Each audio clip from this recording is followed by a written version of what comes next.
Alex at ngayong araw mag-install tayo ng mod sa aking sasakyan.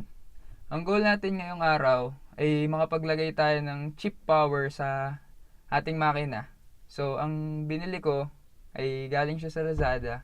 Alam ko, cheap parts, brake parts. Pero dito natin malalaman kung mag-perform ba sila ng ayos kasi sasali natin siya sa mga race events na sasalihan natin. So bago ang lahat, introduce ko muna kayo kay Santino.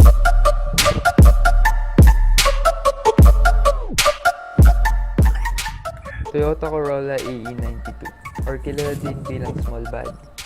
Ang makina niya ay 4EFTE 1.3 liter turbocharged engine. Meron na din siyang konting upgrade sa kanya tulad ng turbo manifold, front mount intercooler, side exit exhaust, mga basics lang. So ngayon, nakita nyo na ang unang project car sa channel na to. Papakita ko naman sa inyo yung upgrades na lalagay natin. Ito yung binili ko sa Lazada na fuel pressure regulator. Ito ang binili ko kasi ito yung mukhang maayos at may review. Then wala siyang kasamang fuel rail adapter, kaya kumuha na din ako nito sa Lazada. Hindi siya fit. Ang ginawa ko, niliha ko siya hanggang matanggal yung coating na chrome. Tapos yung O-ring na ginamit ko ay yung original O-ring galing dun sa stock na FPR. Ito naman ang magbibigay ng hinahanap nating power. Ito ay ang boost controller. Gamit ito, ma-adjust natin yung boost na may ibigay ng turbo. Pero, do some research kung ilan ba ang kaya ng makina na paggagamitan nyo. Sa case ko, meron na akong supporting mods na katulad ng turbo manifold, FMIC, para magkaroon ng better flowing. Tas itong FPR. Masosolve yung fueling, not perfect, pero pwede na. May kailangan nyo ng boost gauge para malaman nyo kung anong boost kayo. Trial and error ang tuning nito, kaya dandahan lang and tara, install na natin. Bale, ito yung fuel rail. Ito yung mismong inlet ng fuel. Dito yan pupunta. Pupunta yan dito sa fuel regulator na stock. Ito yung vacuum niya. Tapos ito ang fuel return.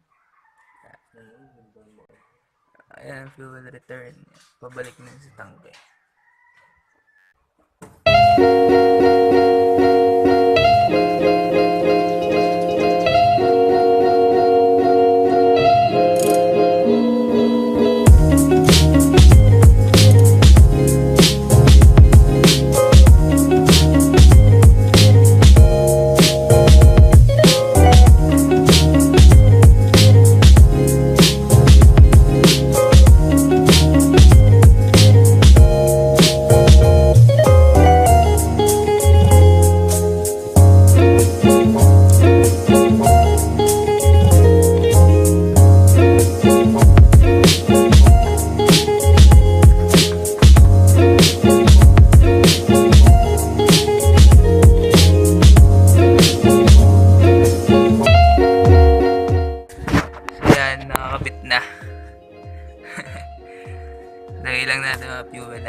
lahat naka-install na.